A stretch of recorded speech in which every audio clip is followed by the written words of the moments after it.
강의를 하기 전에 제가 핸디캡이 한 두 가지가 있어요. 그게 뭐냐면 예전에 제가 원래 이제 수학 강사 출신인데 EBS에서 와서 좀 강의 좀 해달라고 했죠. 제가 그냥 노했습니다. 첫 번째가 너무 악필이에요. 제가 글씨가 못 알아볼 정도로 너무 악필이라서 제가 고불했고, 두 번째는 생각보다 얼굴이 좀 면적이 넓습니다. 그래서 동영상을 보게 되면 좀 이상하게 나올 것 같아 가지고 제가 겁을 했는데, 오늘 어쩔 수 없이 제가 이제 동영상으로 이렇게 진행하게 됐으니 부탁드릴 건 뭐냐면, 오늘 뭐 회식도 있고 또 저녁에 맥주 타임도 있거든요. 그리고 또 일부 또 뭐 동양화도 할 수도 있고 서양화도 할 수도 있는데, 이런 생각들 하실 거예요. 어차피 여기 왔으니까 오늘은 그냥 놀고 가자. 그리고 집에 가서 동영상을 보자. 혹시 이런 마음을 가지고 계신 분 계십니까? 없어요? 제발 집에 가서 동영상 보지 마시고요. 예, 여기서 이렇게 좀 끝내줬으면 좋을 것 같습니다. 자, 그럼 지금부터 시작을 하겠는데요. 잠시만요.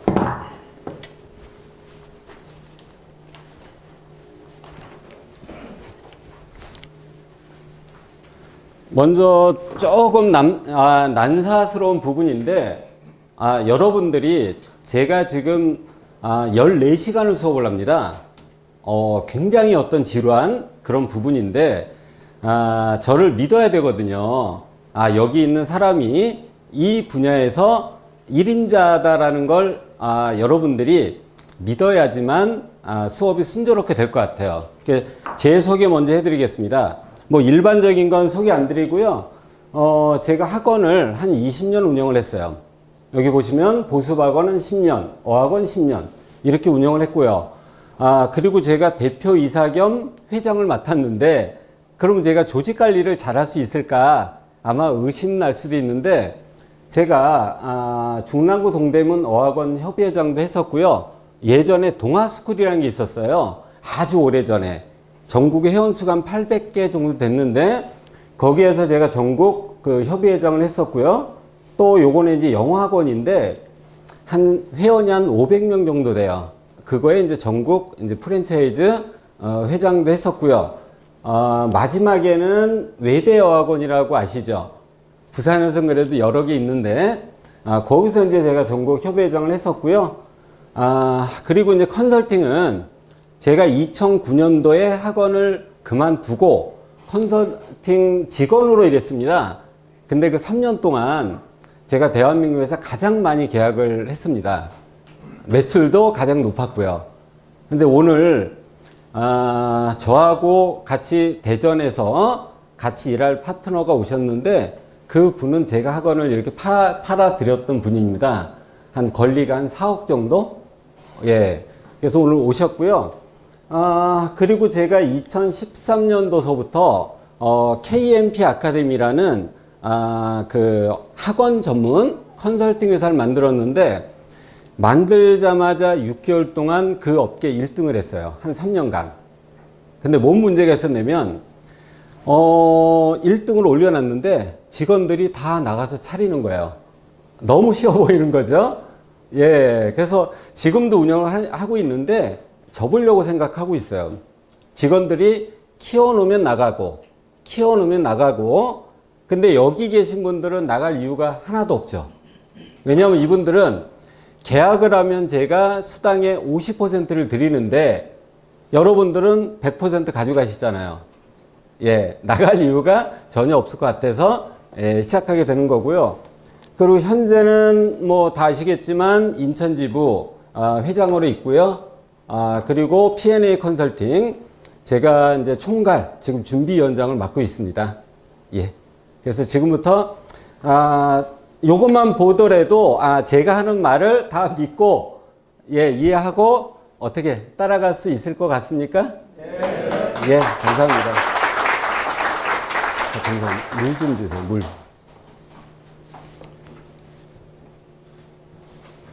자, 그럼 1강을 시작하겠는데요. 1강은 제가 PT로 진행할 거고 2강부터는 교재로 나가겠습니다. 여기에 있는 부분은 없어요. 교재. 1강은 제가 PT로 나가겠습니다. 자, 처음에 요거 보이시죠? 제가 각 지부 갈 때마다 이런 말씀을 드리는데 여러분들 장사하고 사업에 대해서 구분할 줄 아세요? 저희가 지금 하고자 하는 일은 장사일까요? 아니면 사업일까요? 한번 장사다 한번 손 들어보세요. 장사 한 분 계십니다. 자, 사업이다. 자, 내려주시고요. 그러면 장사는 뭘까요? 그러면 어떤 걸 장사라고 할까요? 장사는요, 신앙심이 정말 깊은 사람이 장사예요. 제가 뭐 종교적인 편향을 가지고 얘기하는 건 아니고요. 장사는요, 정말 신앙심이 깊은 걸 장사라고 합니다. 자, 만약에 우리 일을 하는데 좋은 매물이 나타났어요. 근데 매수가 없는 거예요. 그럼 장사하는 사람은 어떤 행동을 취할까요? 열심히 기도합니다. 제발 매수 한번 나타나 달라고. 이게 이제 장사라는 거예요. 잠시만요. 제가 여러분들 만나는 어떤 이런 거에 설레서 어제 잠을 거의 못 잤는데, 또 제가 이제 감기가 들어가지고 약을 먹었는데 그게 이제 콧물을 말리는 그 약이라고 합니다. 근데 입안이 다 침까지 다 말라가지고 양해 좀 해주시고요. 자, 그럼 우리는 장사를 해야 됩니까? 계속 기도만 해야 됩니까? 아니죠. 사업을 해야 돼요. 만약에 좋은 매물이 있어요. 근데 매수가 없습니다. 그럼 여러분들은 블로그에도 올릴 수도 있고 아니면 여러 가지 방법으로 매수를 찾아야 돼요. 이게 사업입니다. 자, 만약에 좋은 매수가 나타났어요. 나중에 지금은 아니겠지만 6개월 정도 지나면 물건이 쌓이게 될 거예요. 굉장히 많은 물건이 쌓입니다. 자, 매수가 들어왔어요. 매물을 물어봐요. 근데 그 매수하고 내가 가지고 있는 매물하고 매칭이 안 돼요. 자, 그럼 어떻게 해야 될까요? 기도할까요? 아니죠. 찾아야 돼요. 어떻게 찾냐면 명함 작업을 하던 아니면 전화 통화를 하던 단 매수 한 명이 나오면 공적적으로 해야 됩니다. 근데 우리 회사 직원들은 다 기도만 하고 있어요. 매수가 나타났는데 현재 매물하고 안 맞잖아요. 자, 그랬을 때 무조건 그 사람들은 기도만 하고 기다립니다. 매물이 나타날 때까지. 근데 우리는 공적적으로 가야 됩니다. 그래서 컨설팅의 가장 중요한 부분은 저는 이걸로 말씀드리겠습니다. 저희가 프로의식을 가지고 공격적인 마케팅을 했을 때 여러분들은 성공할 수가 있습니다. 기다리면 안 돼요. 기도하시면 안 됩니다. 공적적으로 여러분들 명함 들고 뛰어다니고 적극적인 전화통화를 하세요. 자, 두 번째, 1층 부동산하고 차이점이 있는데 뭐냐면 얼마 전에 저희 진주에 계신 분이 저한테 전화가 왔어요. 뭐냐면 왜 이런 일을 하시냐. 본인이 공인중개사 시험을 정말 어렵게 해서 땄는데 1층 부동산을 차려서 운영을 하고 있는데 왜 분란을 일으키냐라고 전화 왔더라고요. 한마디로 말해서 본인이 다 하겠다는 얘기죠. 자, 차이가 있습니다. 학원은요, 절대로 1층 부동산에 내놓질 않아요. 왜 안 내놓겠습니까? 비밀 보장이 우선이에요. 자, 만약에 1층 부동산에서 만약에 매물을 의뢰하게 되면 그냥 막 보여줘요. 이 사람 저 사람. 그러면 어떻게 될까요? 소문이 날 겁니다. 소문이 나게 되면 만약에 여러분들이 학부모라고 가정했을 때 시장에 팔려고 내놓은 학원에 아이들을 보내겠습니까? 절대 안 보내죠. 절대 안 보냅니다. 그래서 학원은 철저하게 비밀 보장으로 진행하기 때문에 컨설팅 회사한테만 의뢰를 합니다. 간혹가다 의뢰하는 경우 있어요. 왜? 시설로. 그러니까 빈 시설. 아무것도 없는. 자, 이런 것들은 1층에 의뢰하지만 나머지는 의뢰를 하지 않는다. 라고 제가 말씀드리겠어요. 그러면 1층 부동산하고 저희하고의 차이는 뭐냐면 저희는 전문성을 가지고 철저한 비밀 보장으로 진행하는 게 1층하고 차이점입니다. 학원 매매는요, 거의 98%가 컨설팅 회사에서만 이루어져요. 종합부동산 한 60% 정도로 들었는데, 예, 그 정도로, 그게 이제 1층하고 저희하고, 다른 겁니다. 자, 그러면 여러분들은 지금 전문성이 있을까요? 전문성 없죠? 예, 그럼 전문성을 배양하러 오셨죠? 그러면 1박 2일 동안 전문성이 다 배양될까요? 전혀 안 됩니다. 예. 그러면 현장에서 부닥치면 돼요. 매수를 데리고 보여주면 처음에는 그냥 아무 말도 하지 마세요. 그 매수자가 매물 문의해서 여러분들이 그 브리핑했는데 매칭이 됐어요. 그럼 우리가 뭘 하죠? 답사라는 걸 합니다. 답사를 할 때 여러분들은 붙여놓고 기다리세요. 보통 한 30분 동안 지들끼리 얘기하거든요. 그러면 학원이 이런 거다라는 걸 알 수 있습니다. 그래서 전문성은 계속 여러분들이 배양이 돼야 돼요. 근데 6개월 후 정도 돼서는 다 전문가가 돼 있어야 돼요. 예. 근데 1박 2일 가지고 해결되는 거 아니고요. 예전에 제가 이제 동영 부평학원에서 동영을 배우는데 우리 교수님들이 그러더라고요. 동영만 하면 다 합격해. 자, 이런 말씀 많이 들어봤죠? 어떤 회원은 독서실 가서요, 동영만 열심히 봐요. 계속 동영상을 하루에 10번이고 돌려보는 거예요. 그 사람 합격했을까요? 예비 합격자 모임에 안 오시더라고요.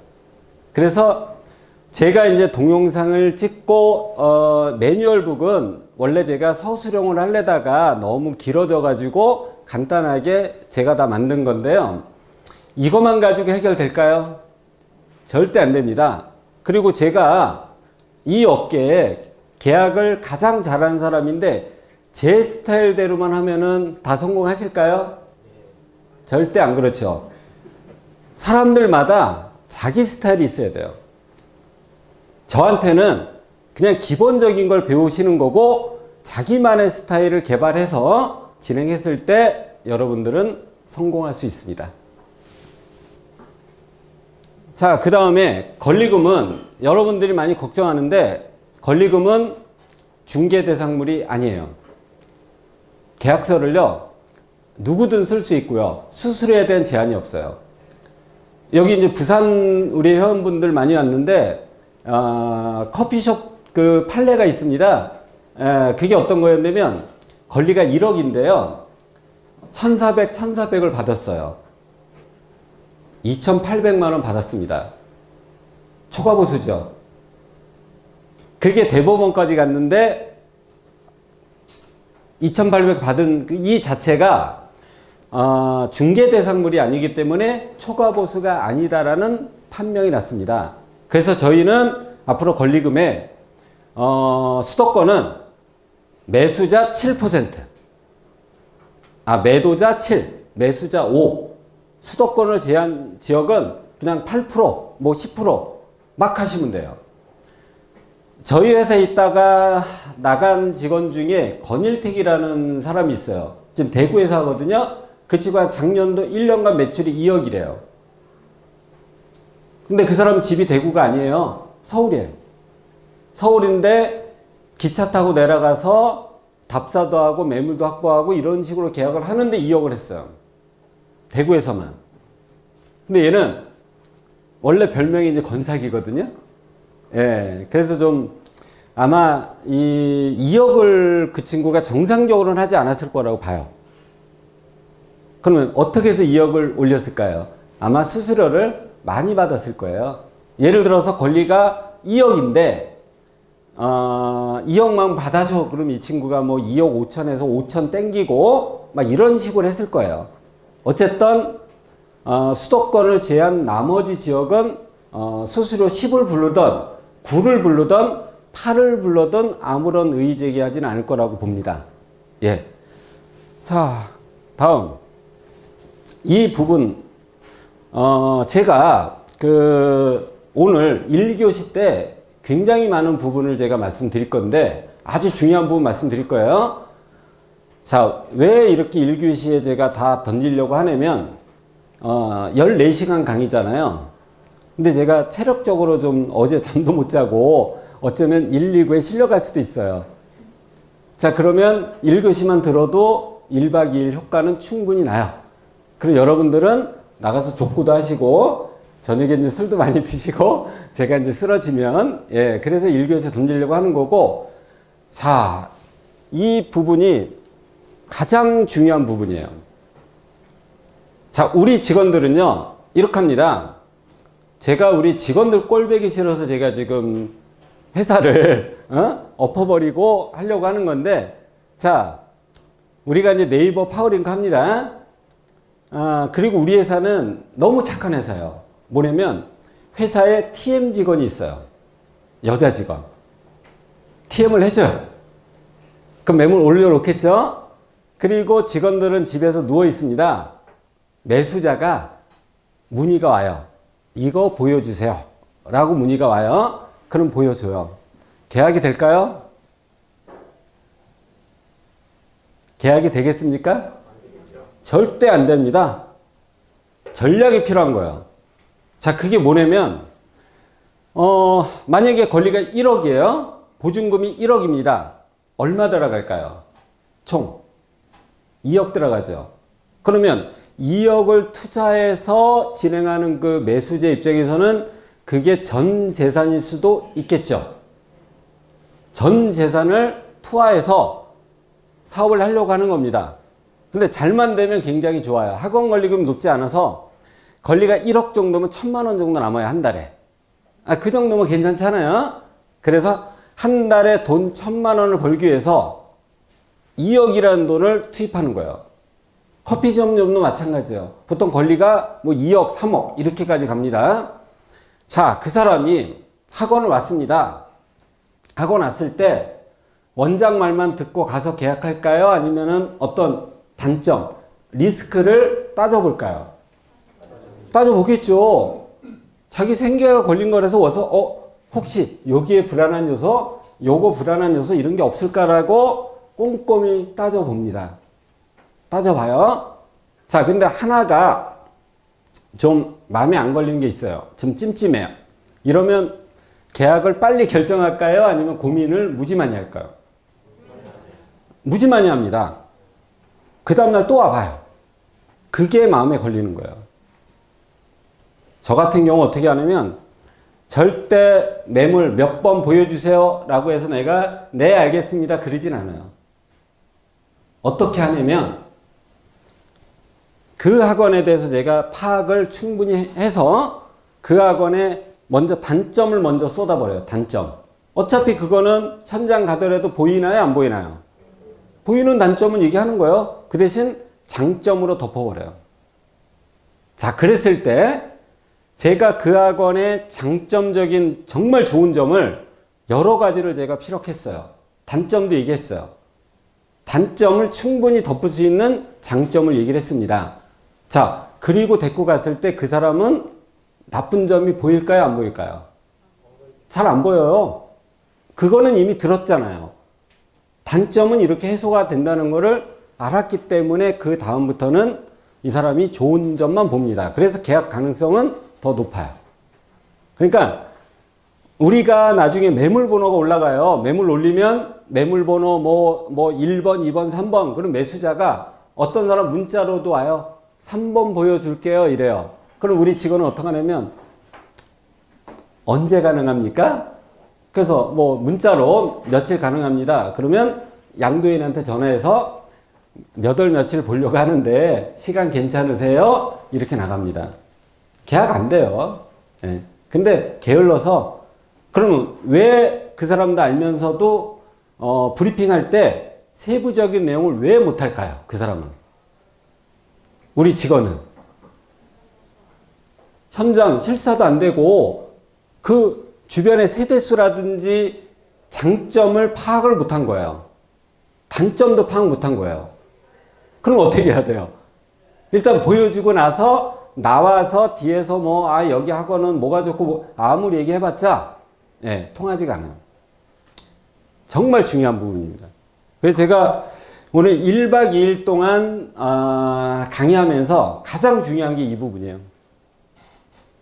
아까 그 마지막 부분, 답사 전 철저하게 브리핑을 하라라는 게 학원뿐 아니에요. 여러분들 여기 종합부동산 하시는 분도 오셨는데 공이 다 마찬가지라고 생각합니다.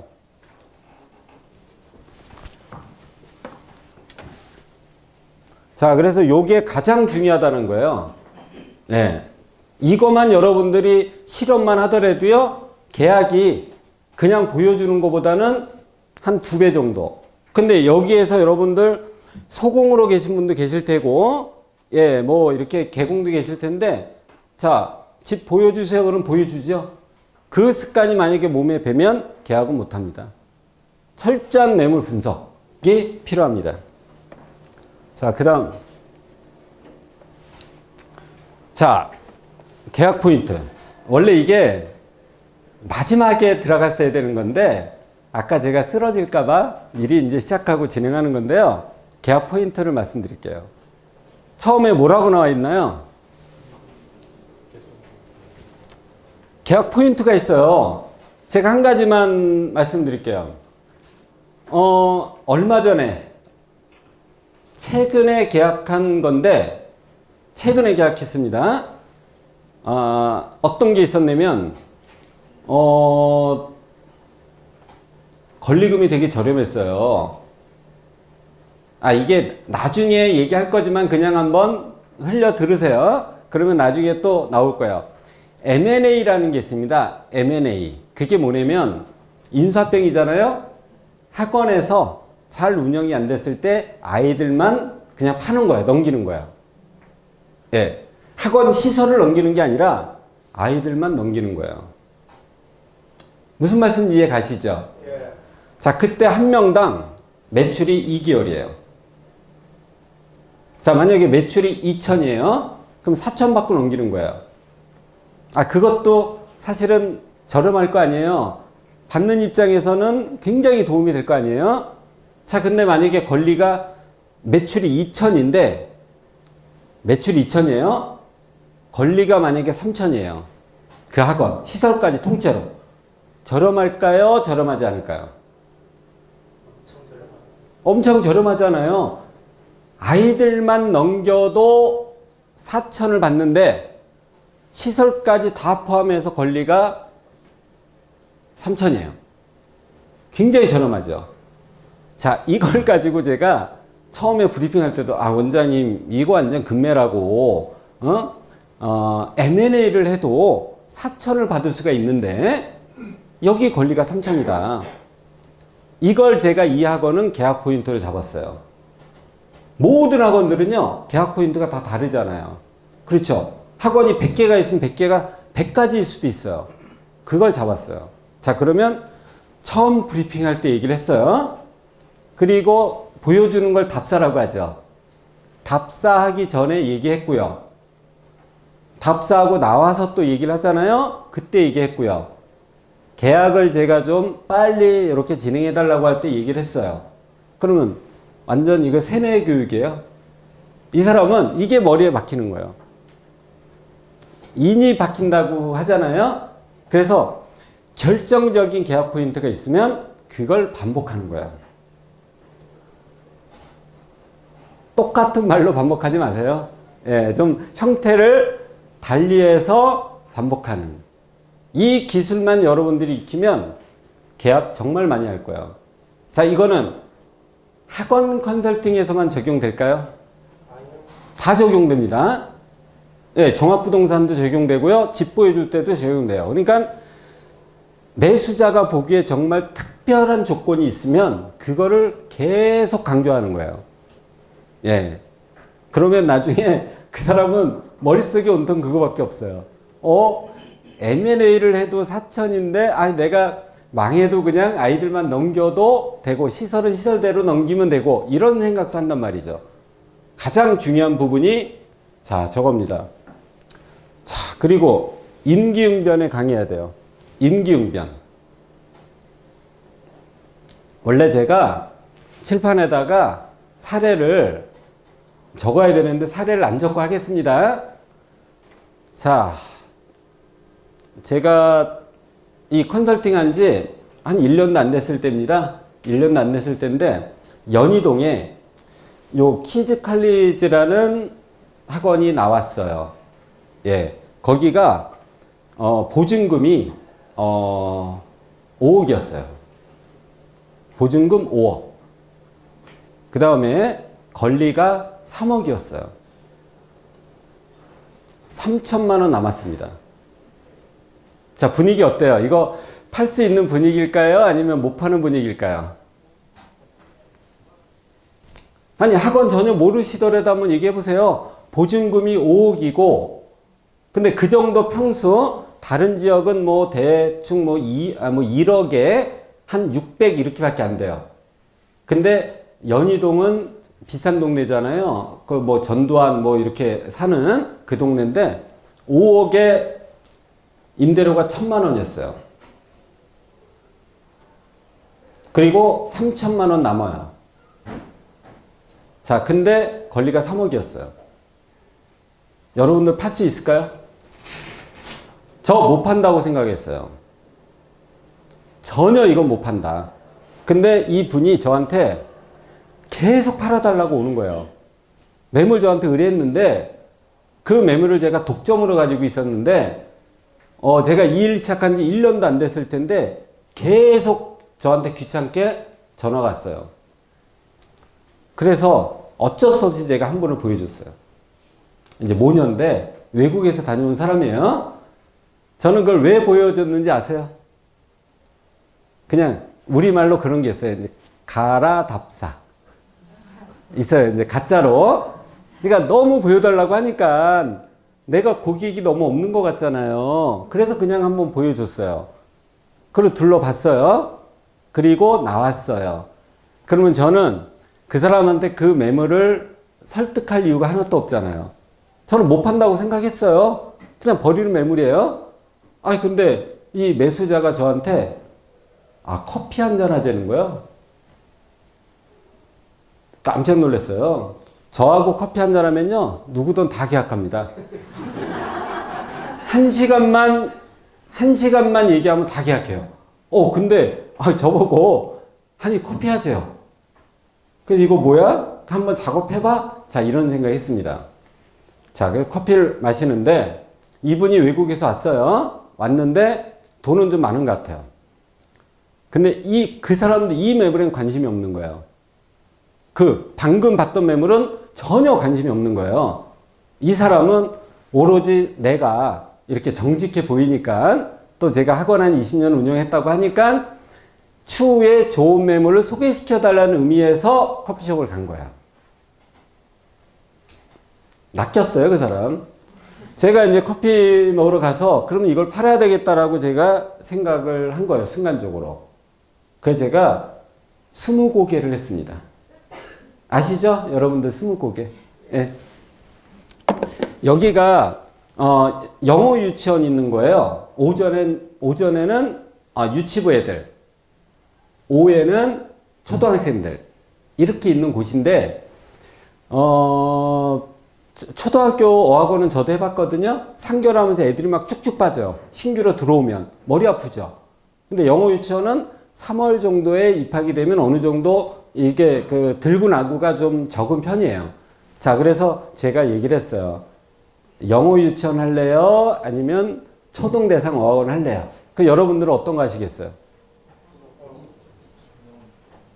초등 어학원은요, 제가 초등 어학원 했거든요.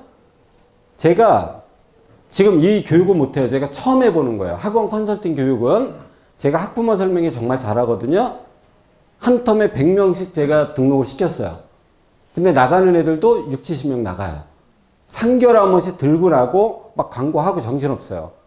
근데 영어 유치원은 3월에 일단 모집할 때까지가 어렵지만 모집을 하면 1년간 큰 이렇게 변동이 없어요. 이렇게 얘기했어요. 그럼 여러분들 영어 유치원 하시겠어요? 초등 학원 하시겠어요? 네. 자, 두 번째. 이 원장님도 외국에서 온 분이에요. 이걸 처음부터 전공한 분도 아니고 그냥 돈이 많아서 이 좋은 브랜드를 이 사람이 해서 이 정도까지 왔는데 제가 그랬어요. 원장님의 역량이 이렇게 적은 학원이 있고 어떤 데는 막 청담호학원 막 이런 데 교수부장이 있고 막 경력이 굉장한 원장이 있는데 어떤 거 하시겠습니까? 그랬더니 당연히 어떤 거 합니까? 이런 식으로 그 학원에 맞춰 20곡을 했어요. 그러더니 나오더니 계약하자는 거예요. 왜? 1시간 동안 저하고 얘기하다 보니 자기들이 할 거는 이 학원밖에 없는 거예요. 대한민국에서. 예, 그래서 계약을 성공을 시켰어요. 다시 말해서 임기응변이 강해야 된다. 3시까지 2시까지 해도 되죠? 자, 그 다음에 제가 이제 모차르트라는 사례가 있는데 그건 제가 이것도 임기응변인데 뭐냐면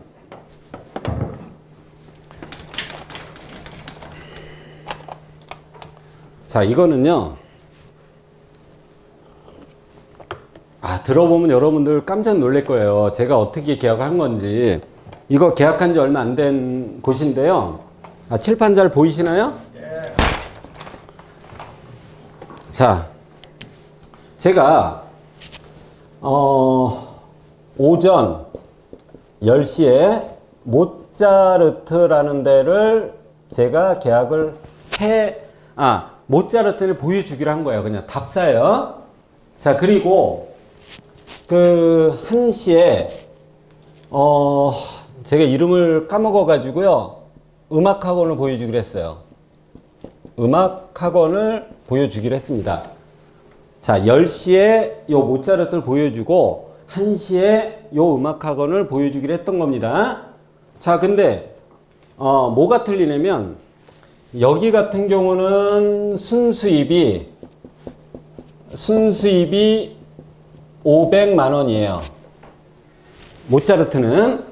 자, 그리고 얘는 순수입이 900만 원이에요.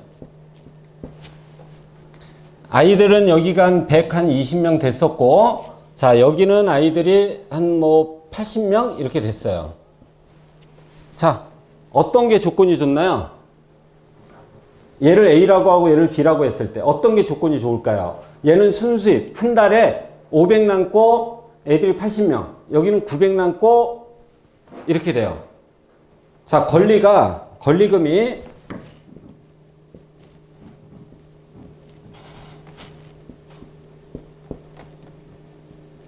자, 이렇게 됐습니다. 자, 그러면 여러분들은 어떤 거 계약하시겠어요? A 하죠? 수입이 얘는 900이고 얘는 500이에요. 그리고 얘는 120명이고 얘는 80명이고요. 권리는 똑같아요. 근데 얘는 산내 마을이라고 아파트가 들어선 지 1년밖에 안 된 곳이에요.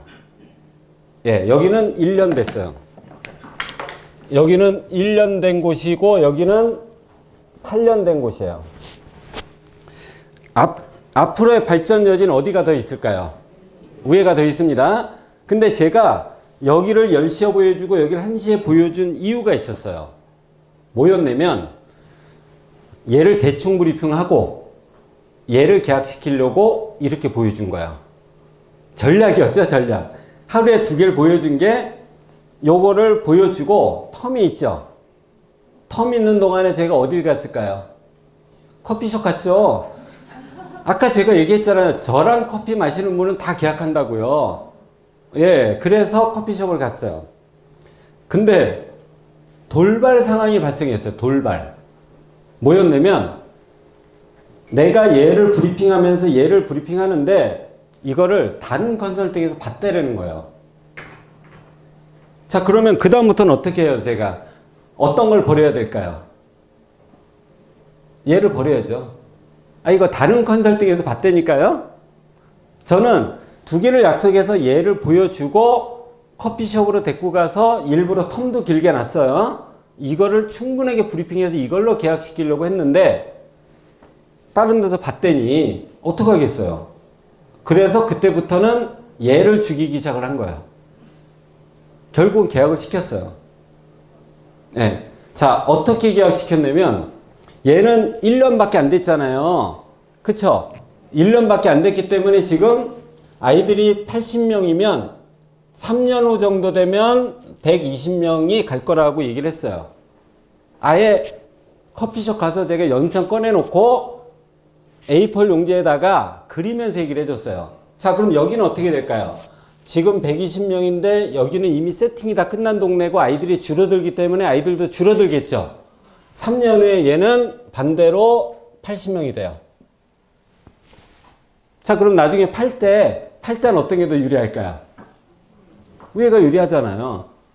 자, 이런 방법으로 제가 장장 커피에서 2시간 동안 지역 분석해주고 지역을 정확히 하니까요. 계약을 시킨 거예요. 박수 한번 쳐주셔야죠. 예, 그래서 제가 말씀드린 거는 여러분들이 임기응변만 강하면 반드시 성공할 수 있다요. 자, 그 다음에 그 수강료 정산 한 5분인데 수강료 정산에 대해서 한번 말씀드릴게요. 아이고, 괜히 뺐네.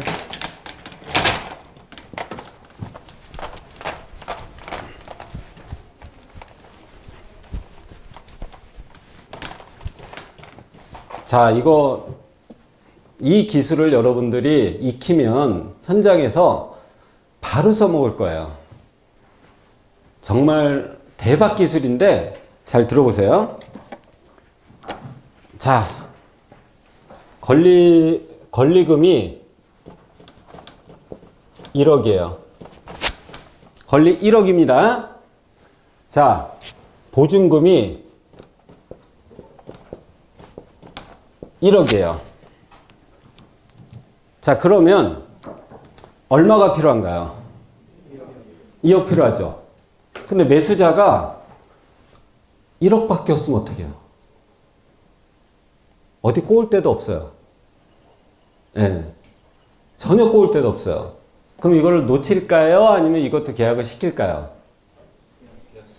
아, 시켰겠죠. 제가 이런 경우는요, 제가 지금까지 거의 한 50개가 넘어요. 2억인데 돈이 1억밖에 없어요. 그럼 제가 사기를 쳤을까요? 절대 안 그렇겠죠. 자, 이 학원이 한 1,000만 원이 남아요. 1,000만 원이 남는데 순수익이 1,000만 원 정도 돼요. 1,000만 원인데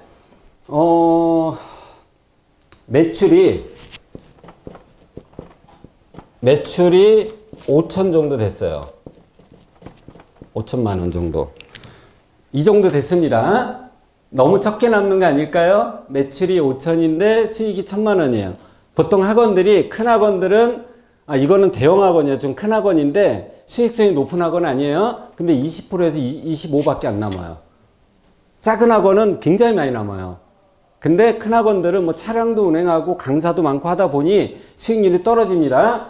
자, 수익이 1,000만 원이고 매출이 500이 아니라 5천만 원이에요. 자, 어떻게 이 사람이 1억 가지고 가능하냐면 학원들이 수강료는 어떻게 선불일까요? 후불일까요? 선불이에요. 만약에 9월 말에 잔금을 치렀어요. 그러면 아이들은 일반적인 학원은 9월 20일부터 9월 말까지 수강료를 대부분 내는 학원이 많겠죠. 아니면 초에까지 다 내겠죠. 자, 그 돈은 누구 건가요? 양수인 건가요? 양도인 건가요? 양수인 거예요. 들어오는 사람 거란 말이죠. 양수인 거예요. 이걸 땡긴 거예요. 자, 땡겼는데 그러면 수강료를 미리 땡겼으면 이 사람은 운영하기가 어렵겠죠. 어렵지 않아요. 자, 왜냐하면 제가 이 마이크가 좀 불편해가지고 뭐냐면 어떻게?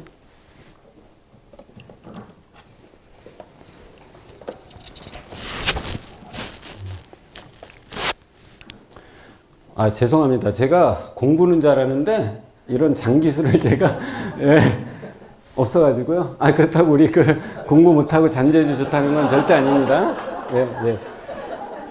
자, 수강료는 10월 1일까지 다 내요. 수강료를. 다 낼 거 아니에요?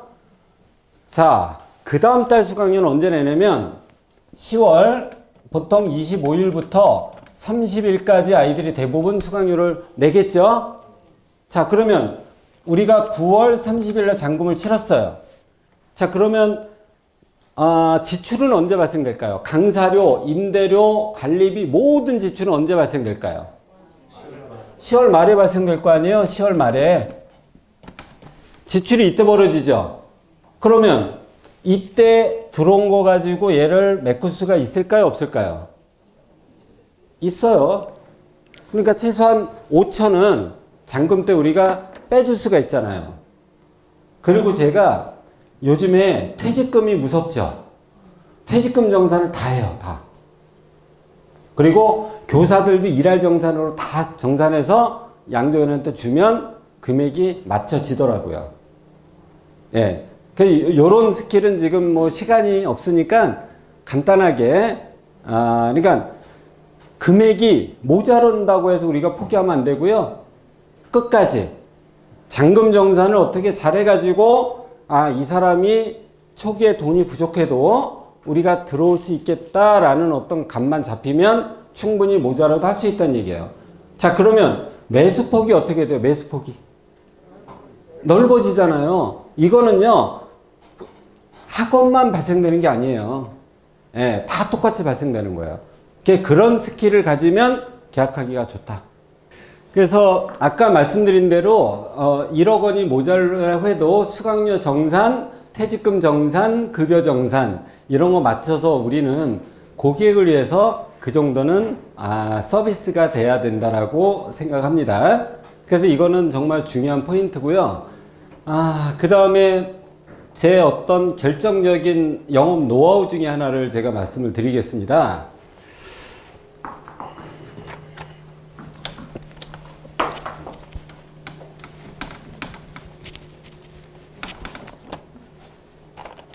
제가 이제 동부에 가서 말씀드린 건데요. 하다 보면 정말 치사해요. 권리가 1억인데 100만 원만 깎아달라 그래요. 권리를. 그러니까 깎고 해가지고 최대한 1억에 맞췄는데 거기서 또 100만 원 깎아달라 그러면 여러분들 어떻게 난감할까요? 아니면 그냥 그 정도야 깎아줄 수 있을까요? 난감해요. 또 파는 입장에서도 본인은 한 1억 한 3, 4천을 받기로 했는데 1억까지 내려간 것도 사실은 기분이 되게 나쁜데 거기서 100만 원 깎자 그러면은 기분 나쁩니다. 더 기분 나쁜 게 뭔지 알아요? 저희가 이제 그 권리가 1억일 때 양도인한테는 700만 원 받고요. 양수인한테는 500을 받아요. 1200을 받는데 이 들어오는 사람이 그걸 깎으려고 해요. 뭐 100만 원 깎아달라, 거기 50만 원 깎아달라, 막 이런 얘기를 하거든요. 그럼 여러분들은 짜증이 날까요? 안 날까요?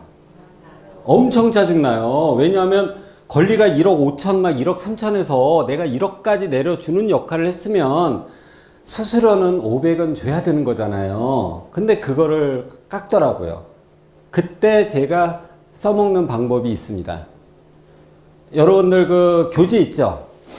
교재 보시면 거의 마지막에 그 세금이라는 게 있어요. 저도 이거 받은 지 얼마 안 돼서 페이지 외우지 못해요.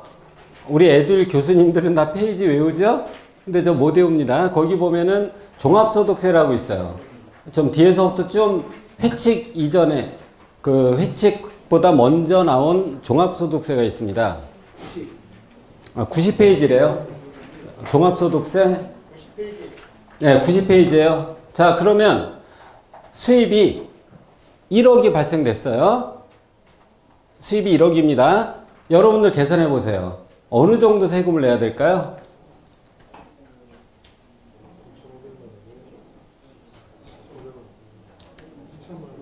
네, 한 2천 얼마 이렇게 낼 겁니다.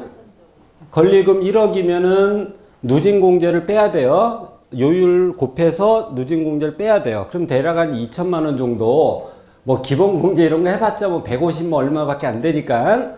자, 그러면 2천만 원의 세금을 내야 됩니다. 1억 원이 발생이 됐을 때요. 자, 근데 저는 권리금을 증빙을 해줘요. 이 컨설팅 업계에서는 권리금 증빙을 거의 안 해줍니다. 거의 안 해줘요. 자, 그러면 권리가 1억이에요. 1억. 1억인데 만약에 이거를 증빙을 해줬을 때 누가 이거를 싫어할까요? 증빙해주면. 매도인 싫어하겠죠. 당연히 싫어하겠죠. 그쵸? 이 권리금은 무슨 소득인지 혹시 아세요, 여러분? 기타 소득이에요. 기타 소득은 세금 얼마 내시는지 혹시 아세요? 6.6% 냅니다. 이만큼을 세금을 내요. 자, 그러면 만약에 권리가 1억이었어요. 얼마를 내야 되나요? 매도인은 660만 원을 내요. 660. 자, 작을까요, 클까요? 아까 1억 3천에서 1억까지 깎았어요. 거기서 뭐 100만 원 더 깎아달라고 막 이렇게 진상을 피는데 거기다가 660만 원까지 세금을 내게 되면 매도인은 굉장히 어려움이 있겠죠. 확실하게 어렵죠. 자, 근데 다 증빙해 줍니다. 제가 매도인한테 뭐라고 얘기하냐면 이렇게 얘기를 해요. 사례를 들어줘요. 얼마 전에 권리 3억 받은 사람인데 처음에 한 3천만 원 남덕에서 들어갔는데 원장 바뀌면서 애들이 빠졌어요. 원장이 잘못해서 이 사람이 열받죠. 그래서 권리계약서를 가지고 어디로 갔을까요? 국세청을 갔어요. 근데 이거 증빙 안 해줬잖아요? 그럼 이 사람은 어떻게 됐을까요? 매도인은 3억에 대해서 과징금까지 물고요. 5년간 세무조서까지 들어왔습니다. 자, 이런 얘기를 해요. 그럼 여러분들이 매도자라고 만약에 가정했을 때, 자, 무서워요, 안 무서워요? 그건 증명해줘야 되겠죠. 근데 660이 부담되죠. 그러면 저한테 타박하겠죠, 그러면.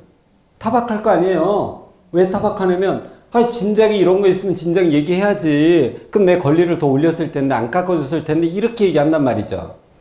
자, 너무 간단합니다. 권리금은 나눠져요. 어떻게 나눠지냐면 자산, 영업, 권리 이렇게 나눠집니다. 자, 권리금은 자산과 영업 권리로 나눠져요. 지금은 세법 시간입니다. 네. 자, 이렇게 나눠지는데 이 자산에 대해서는 세금을 내지 않아요. 요까지는 이해 가시죠? 이제 어려운 세법을 하는 겁니다. 자, 여기까지는 세금을 내지 않아요. 그럼 어디에 세금을 내냐면 영업권리의 6.6%를 내요. 근데 1,000만 원 정도 남는 이런 학원이면 시설비가 많이 들어갔겠죠. 그걸 다 자산비로 봐요. 엑셀로 정리하는 거예요. 엑셀로. 그러니까 에어컨 몇 대 얼마, 책상 몇 대 얼마, 컴퓨터 몇 대 얼마, 나머지 인테리어 얼마 이렇게 써요. 그러면 제가 얼마까지 자산을 하세요라고 얘기 안 하고요. 예를 들어줘요. 만약에 자산이 9천이에요. 그럼 얘가 9천이에요. 자산이 9천만 원. 9천만 원. 그럼 영업권리는 얼마죠? 1,000만 원이에요. 1,000만 원. 그럼 이거에 6.6을 내는 거예요. 그럼 얼마를 내는 거예요? 66만 원. 그 정도까지는 나중에 뒤탈이 없애려면 이 정도까지 낼 수가 있을까요? 없을까요? 있습니다. 당연히 있죠. 자, 그래서 이 사람은 66만 원만 내고 우리는 어떻게 정리하냐면 이렇게 정리해요. 엑셀로 정리를 해요. 그러니까 에어컨 얼마, 뭐 얼마, 뭐 얼마, 뭐 얼마 해가지고 9천을 잡은 거 하고 우리가 영수증을 하나 써줘요. 영업 권리금 쪽으로 1,000만 원. 자, 그러면 세무사가 알아서 다 합니다. 자, 그러면 여러분들이 아, 이거 뭐야? 6.6은 6.6 처음 들어보죠. 원천징수. 뭐 많이 들어보셨죠? 3.3 들어봤죠?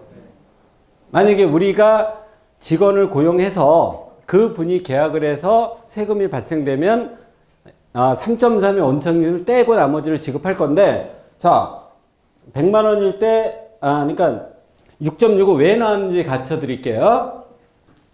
자, 1,000만 원에 뭐가 생겼어요? 이 사람은 학원을 팔고 얼마 이득이 생겼어요? 1,000만 원. 자산은 번전이에요, 그냥. 자산은 번전입니다. 그럼 얼마 이득이 생겼다고요? 1,000만 원. 그럼 국세청에서는 어떻게 보내면 1,000만 원을 둘로 나눠요. 비용 70%. 그러면 얼마죠? 비용은 700만 원. 자, 그러면 이득은 얼마로 보는 거예요? 300만 원 이렇게 보는 거예요. 여기까지는 이해 가시죠? 그러면 이거에 소득세가 얼마냐면 기타 소득세는 22%예요. 20%에 부가세 2가 붙은 거예요. 22%예요. 계산해 보세요. 얼마예요? 300만 원에 22%. 66만 원. 그래서 6.6이 나오는 거예요. 이해 가세요? 이거 집중해서 들으면 제가 요거에 대해서 학원에 관한 세금에 대해서는 제가 우리 신성용 교수보다 제가 더 알아듣게 설명을 해줄 텐데 이해 가시죠? 예. 그럼 이해 안 가도 어쩔 수 없어요. 그냥 권리금 1억 그러면 나머지 자산은 세금 안 내고 영업권리로만 6.6의 원천징수만 떼면 되는 거예요. 그럼 권리금에서 얘를 차감해요. 그리고 양수인 세무사한테 이런 내용을 주면 세무사는 6.6에 대한 세금을 내라고 고지서를 발급해 주면 은행에 내면 되는 거예요. 예, 이렇게 진행합니다. 근데 큰 함정이 있어요. 어떤 함정이 있냐면 사람들이 그래요. 이거 자산 이렇게 신고했는데 나중에 뭐 증빙 문제되는 거 아니냐라고 하는데 세법상 자산 처리했을 때 200억 이하는 세무조사가 안 나온다고 합니다. 네, 200억 이하는. 자, 근데 한 가지 문제가 있어요. 법인. 양도인이 법인이에요. 양도인. 양도인이 뭐냐면 법인입니다. 법인. 자, 법인 같은 경우는 저렇게 자산 영업 권리로 나눠질까요? 안 나눠져요. 증빙을 할 수가 없어요, 법인은. 자, 그럼 1억 원을 받으면 뭘 내야 되는 거예요? 법인세. 몇 프로인지 아세요? 10%예요. 2억이 넘으면 20이고 그러니까 2억 미만은 10%예요. 그럼 얼마의 세금을 내는 거예요? 1,000만 원 세금을 내는 거잖아요. 그렇죠? 만약에 법인세를 안 내서 법인을 해체해요. 해체하면은 1,000만 원의 이득이 대표한테 상여금으로 처리가 되면 개인소득을 내는 거예요. 개인소득세. 여기도 증빙이 안 돼요. 그럼 1억이면 몇 %죠? 엄청난 돈을 내야 됩니다. 법인은 이게 안 돼요. 양도인이 법인일 때. 어디만 적용이 되냐면 양도인이 개인사업자일 때만 적용됩니다. 자, 이해 가시죠? 예. 자, 그리고 저기 보면 매수자의 심리를 잘 파악한다. 이게 뭐냐면 매수자의 심리를 잘 파악해야 돼요. 자, 이런 경우 있었습니다. 제가 이제 교진학원 사례 저거 잊어먹을까봐 제가 한 전신마취술 한 3번 하니까요. 암기가 안 돼요. 전혀 암기가 안 돼요, 제가. 진짜 1도 안 돼요. 나중에 동영할 때 제가 이제 조금 이따 박수 한번 치셔야 되는데 동영할 때 임선정 교수가 저한테, 제가 갔어요. 물어봤어요. 임선정 교수한테. 나는 책받침도 없고, 이게 뭔지도 모르고, 무슨 뭐, 부처님 허재, 이거 외울 수도 없다. 그 자체도, 이걸 꼭 해야 됩니까? 라고 물어봤더니, 임선정 교수가 뭐라고 했을까요? 반드시 해라, 반드시. 반드시. 저 책받침도 없어요. 뭔지도 몰라요. 임선정 교수를 내가 언제 만나냐면 11월 3일 날 만날 건데 그때 얘기하려고 그래요. 우리 그 신입 설명회 때 제가 부평원 가서 얘기를 해주기 그때만. 근데 제가 몇 점이나 맞았을까요? 책받침 전혀 안 하고. 내 점수하는 사람 여기 인천에 몇 명 있거든요. 자, 마치면 이거 드릴게요. 제가 전혀 책받침 안 하고요. 95 손들어 보세요. 우리 김영희. 이쪽 여자분 먼저. 뭐 줘도 되죠? 네. 제가 95점 맞았습니다. 네. 전혀 책받침 사용 안 하고요. 근데 제가 암기를 못 해요. 전혀. 아무것도 못 외워요. 그래서 제가 중개사에서 못 외운 게 이제 그거 있죠. 그게 이제 그 최우선 변제 금액 뭐 서울 얼마 이거는 외울 수가 없어요. 다른 것들은 내가 이해를 해서 다 이해를 시켰는데 그건 이해가 안 되는 거잖아. 그거 하나 못 외웠어요. 근데 그게 안 나왔더라고요. 우리 시험 볼 때. 자, 이 교진학원 사례를 알려드리겠습니다. 매수자가 되게 우유부단해요. 근데 우리 직원 얘기 들어보니 이 사람이 보고서 마음에 드는데 결정을 못 한대요. 그런 걸 무슨 병이라고 하죠? 결정장애. 결정을 못 해요. 우리는 회사에다가 매수자를 다 올려서 그 특징 다 적어요. 어딜 보여줬는데 얘는 왜 권리가 높다, 뭐 어떻다 이런 거 다 적어 놓습니다. 그래야지 다른 사람이 그 사람 접촉할 때 그 사람이 어떤 사람인지 파악이 되잖아요. 그래서 제가 보여줬어요. 보여줬는데 마음에 되게 들어해요. 그래서 제가 걔를 계약하려고 보여준 게 아니라 그냥 한번 보여줘 봤어요. 우리 직원이 한 20번 넘게 보여줬더라고요. 근데 계약은 안 해요. 그래서 나 한번 어떤 애인가 보려고 한번 내가 보여주고 나서 길 건너서 밥을 먹고 있는데 이 친구가 안 가는 거예요. 거기를 계속 몇 바퀴를 도는 거예요. 몇 바퀴. 자, 그러면 관심이 있다는 얘기일까요? 없다는 얘기일까요? 근데 계약할까요? 안 할까요? 안 해요. 예. 그래서 제가 전화 걸었어요. 내일 양도인하고 12시 계약하기로 했으니 와라. 이랬어요. 제가 그게 이 일 시작하고 처음에는 무대포예요. 처음에 정말 무대포고 제가 한 달도 안 됐을 때거든요. 그래서 제가 전화해서 내일 양도인 시간 정해놨으니까 어떻게 오세요? 그랬더니 안 돼요. 뭐 어쩌고 그래요. 오세요. 약속 이미 했습니다. 진짜 오더라고요. 진짜 왔어요. 그러니까 뭐냐면 매수자 심리를 정말 잘 파악해야 돼요. 이게 계약을 많이 할 수 있는 그런 포인트예요. 저 퍼포먼스는 제가 시간이 없어서 말을 못하는데 되게 많아요. 아주 간단한 거. 내일 권리계약서를 다 쓸 거예요. 권리계약서, 추가계약서, 잔금까지 다 할 거예요. 자, 근데 처음에 문제가 내가 아주 유능하다는 걸 보여주기 위해서 권리계약을 10분 만에 했어요. 10분 만에. 잘한 걸까요? 아니에요.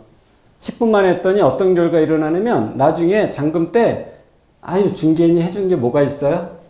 이러더라고요. 중개인이 해준 게 없대요. 아니 그 어려운 계약을 10분 만에 쑥딱 써줬으면 감사합니다 이래야 되는데 해준 게 없대요. 그 다음부터 제가 딱 50분 1시간 써요. 일부러. 네. 별거 다 얘기해요. 막. 그러면서 천천히 써요. 그 다음부터는 뭐라고 얘기하냐면 이 업계에서 김 이사님이 진짜 계약서는 잘 쓴다. 이런 소리를 듣게 됐습니다. 꼼꼼하다. 그런 소리를 들었어요. 이런 게 하나의 퍼포먼스예요. 그러니까 본인들만의 퍼포먼스가 분명히 있을 거예요. 이거는 학원에만 관계된 게 아닙니다. 모든 부분에 다 관계된 그런 부분이에요.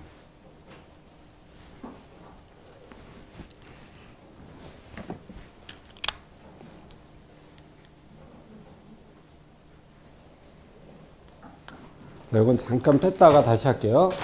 자, 그리고 여기는 다 처음 오시는 거고 접하지 않았기 때문에 되게 궁금하실 거라고 여겨지는데, 이렇게 보시면요, 선천적으로 타고난 사람이 있습니다. 계약이. 아, 저 같은 사람이에요. 제가요, 이거 시작하자마자 사람들이 정말 다 깜짝 놀랄 정도로 계약을 많이 했어요. 예. 저는 선천적으로 타고났어요. 자, 근데 제가 이제 그 직원으로서부터 지금까지 쭉 있어 보니까 후천적으로 만들어지는 사람도 있더라고요. 있습니다. 한 6개월 걸려요. 예. 그래서 6개월 후부터 만들어지는 사람이 있습니다. 근데 만약에 자, 6개월이 지났는데도 만들어지지 않아요. 매수자들 10번 답사를 해도 계약 성공률이 한 번도 안 돼요. 자, 그 사람 문제겠죠. 그럼 이 일을 하면 어때요? 안 되죠? 절대 하면 안 돼요. 그럼 어떻게 해야 돼요? 그 지금 제가 다 면담해서 이 사람은 된다 안 된다 판단해가지고 우리 창업자금 낸 거 다 돌려드릴까요? 그건 아니죠? 예. 직원을 고용하세요. 네, 직원 고용해서 컨설팅 직원은 없어요. 기본급이 없습니다. 그냥 50% 주면 돼요.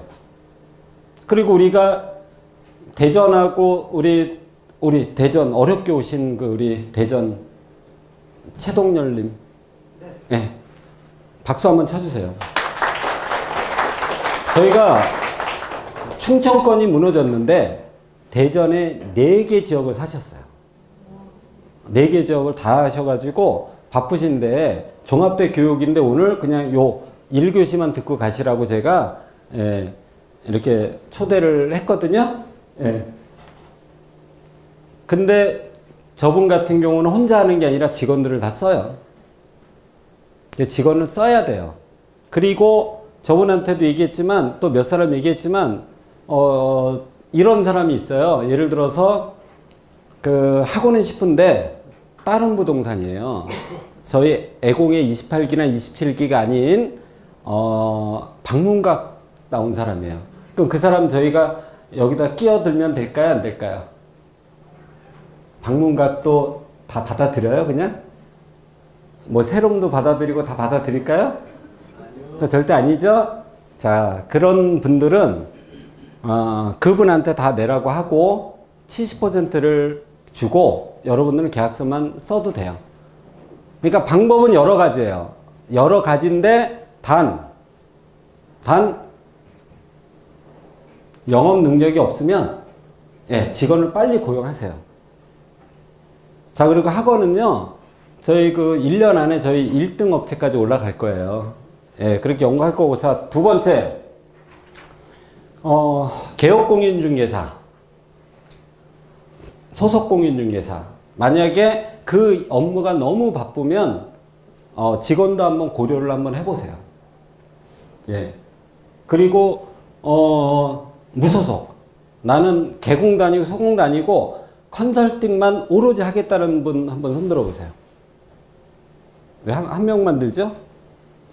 이 분들은 한 지역 가지고 부족해요. 최소한 2지역을 해야 됩니다. 그래야지 어느 정도 이제 수입이 발생이 된다라고 봅니다. 자, 그 다음에 요건 뭐 간단히 넘어가고요. 여러분들이 제일 궁금해 하시는 부분이 있는데 이걸 제가 말씀드릴게요. 그러면 어느 정도 수입이 발생이 되겠나 라는 게 이제 여러분들 궁금하실 거예요. 근데 보면은 이렇게 돼 있죠? 하위권은 못하는 분들이에요. 못하는 연간 매출을 일하는 건 2천입니다. 2원 절대 아니에요. 2천입니다. 그리고 중위권 같은 경우는 이렇게 한 종합은 4천, 한 3,500 정도, 상위권은 8천, 7천, 최상위권은 1억 5천. 이렇게 저희가 선정을 했어요. 자, 그럼 제가 이걸 아무렇게나 적어놨을까요? 절대 아니에요. 저희 그 학원 쪽에 제가 거의 7, 8년 있으면서 봤더니 학원 컨설팅에서 직원 중에서요, 아까 열심히 안 한다 그랬죠. 누워있다가 문자 오면 보여주고 제일 못하는 사람이 3천만 원 정도 해요. 3, 4천이 하위권이에요. 한 4천 정도 하위권입니다. 중위권이 7, 8천을 해요. 상위권은 1억이 넘어요. 근데 다 반토막이잖아요. 그 여러분들이 더 못한다는 건가요? 아니에요. 왜냐하면 컨설팅에서 직원들은 범위가 넓어요. 처음에 우리가 설계를 짰을 때는 이건 겸업이라고 짰기 때문에 일반 직원의 2분의 1 정도밖에 안 되는 그런 지역에 배정받았어요. 겸업으로서는 훌륭하잖아요. 예, 그래서 저희가 반토막씩 잡아가지고 최하위권은 한 요 정도를 잡았고, 중위권, 상위권, 최상위권. 우리 중에서도 분명히 슈퍼스타가 나올 거예요. 자, 근데 영원 하는 사람도 있겠죠. 있을까요? 없을까요? 영원. 없습니다. 자, 왜 없을까요? 중간에 그만둬요. 예, 중간에 그만둡니다. 그래서, 자, 그 다음에 이제 자, 그러면 여기는 지금 학원이에요. 종합할 때는 종합에 대한 분석할 텐데, 최소한 이건 알아야 될 것 같아서 제가 말씀드린 겁니다. 지금 학원에서 요런 애들이에요. 코리아. 요거는 빼주세요. 우리 회사거든요. 예, KMP, 예, 세종, 주니어, 문민, 요런 데들이에요. 근데 지금 1등 하는 데는 여기에요. 코리아. 우리 회사 애들이 5명이 한 번에 몰려나가서 차린 회사입니다. 얘네들이 맨날 가서 어디 술 먹더라고요. 그 저보고 오라고 하는데 내가 안 갔어요. 예, 갔어야 되는데 안 갔어요. 그리고 얘도 여기 사장도 제가 같이 일했던 애고요. 여기 사장도 같이 일했던 애예요. 네, 다 제가 이제 저희 학원은 이 교육 안 하거든요. 근데 제가 원래 오지랖이 넓고 해가지고 막 문의하면 내가 진짜 막 열변토하면서 다 가르쳐줘요. 다 그런 애들이에요 지금. 네, 그런 애들이 지금 하고 있는데 우리가 얘네들은 다 말릴 수가 있습니다. 자, 어떻게 말리냐면 전략 1. 얘는 오로지 네이버 광고로만 가요. 근데 우리는 뭘 만들 거냐면 어플리케이션 만들 거예요. 근데 종합부동산은 당연히 가죠.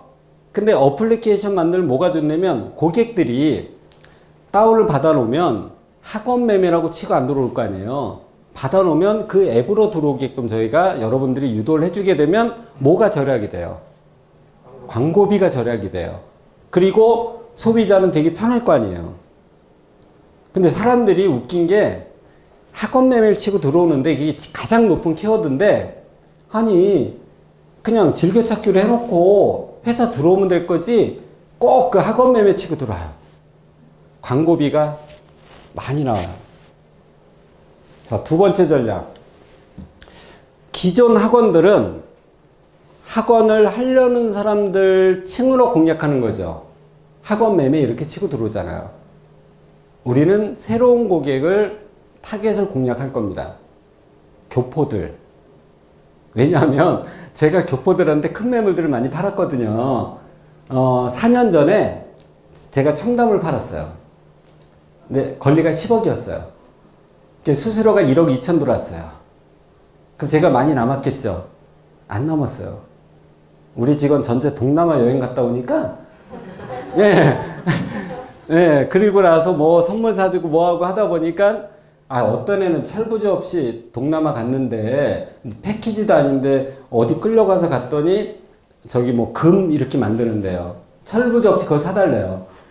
그러면 아니 제 입장에서 기분 좋게 왔는데 또 우리 착한 여자 직원들이 사달라는데 그 안 사주겠냐고요. 예, 그냥 다 거덜났어요. 예. 근데 그 사람이 교포였어요.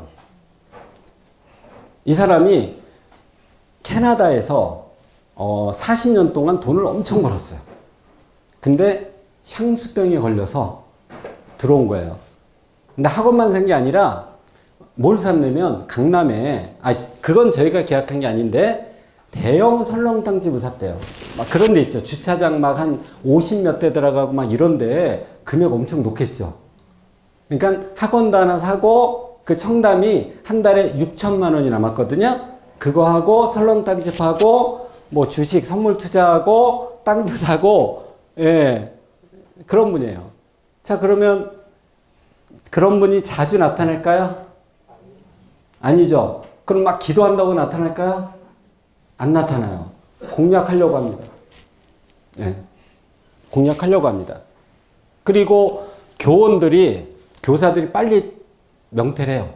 그 사람들은 치킨집이나, 죄송해요, 치킨집. 우리 재정부회장 치킨집을 해가지고요. 예. 치킨집이나 떡볶이집이나 피자집 이런 거 많이 하죠. 그런 거 많이 해요. 많이 한다 그래요. 그냥 그래야지 되지. 자, 많이 합니다. 자, 근데 학원은 어울리죠.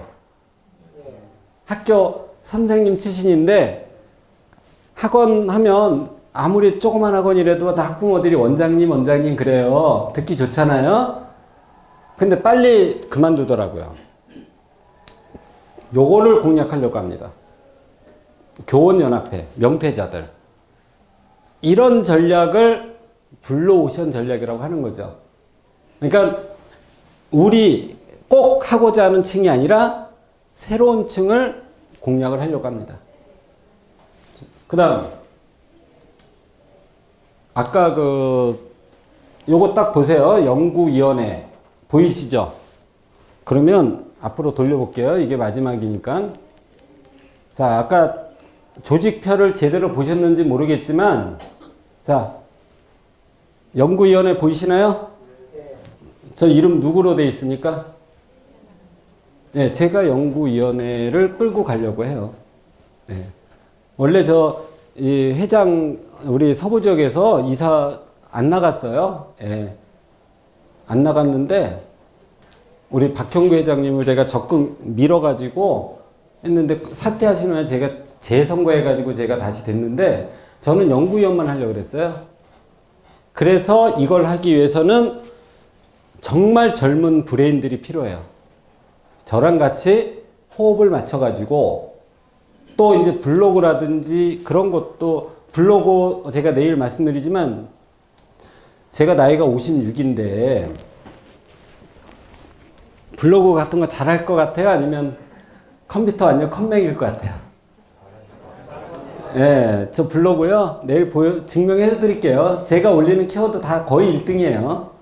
그래서 우리가 다 블로그나 이런 걸 통해서도 우리가 매수 확보라든지, 자, 그렇게 이제 진행할 거예요. 자, 이해 가시죠? 네. 자, 지금 쉬는 시간 아닙니다. 지금 1강은 여기서 마치고 잠시 후에 2강으로 넘어가겠습니다.